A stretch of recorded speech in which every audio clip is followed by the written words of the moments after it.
লখিমপুৰ জিলাৰ পৰা ভাৰতৰ হৈ প্ৰতিযোগিতাত অংশগ্ৰহণ কৰে বান্টৌৰ এগৰাকী ৬০ ঊৰ্ধ্বৰ মহিলাই। মহিলাগৰাকীয়ে ৩টাকৈ গোল্ড, এটা ব্ৰঞ্জ আৰু এটা চিলভাৰ মেডেল পায় ভাৰতৰ লগতে অসম আৰু লখিমপুৰলৈ গৌৰৱ কঢ়িয়াই আনিলে। লখিমপুৰৰ টাউন বান্টৌ নিবাসী ৰঞ্জনা বৰাই ৪ মাৰ্চৰ পৰা ৯ মাৰ্চলৈ বেংগলৰ কান্তিৰাভাই ষ্টেডিয়াম আৰু স্পৰ্ট অথৰিটি অফ ইণ্ডিয়াত অনুষ্ঠিত হোৱা 45th national masters athletics championship 2025 প্ৰতিযোগিতাত ৩টা গোল্ড মেডেল, এটা চিলভাৰ আৰু এটা ব্ৰঞ্জ মেডেল পাবলৈ সক্ষম হয়।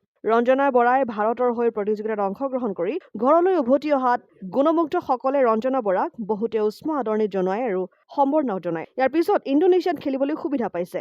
আনহাতে ৰঞ্জনা বৰাই নৱপ্ৰজন্মক খেলৰ প্ৰতি অধিক মনোগ্ৰাহী হ'বলৈ আহ্বান জনায়। 45তম মাষ্টাৰ্ছ এথলেটিক্স বেংগলোৰত খেলখন হৈছিলে।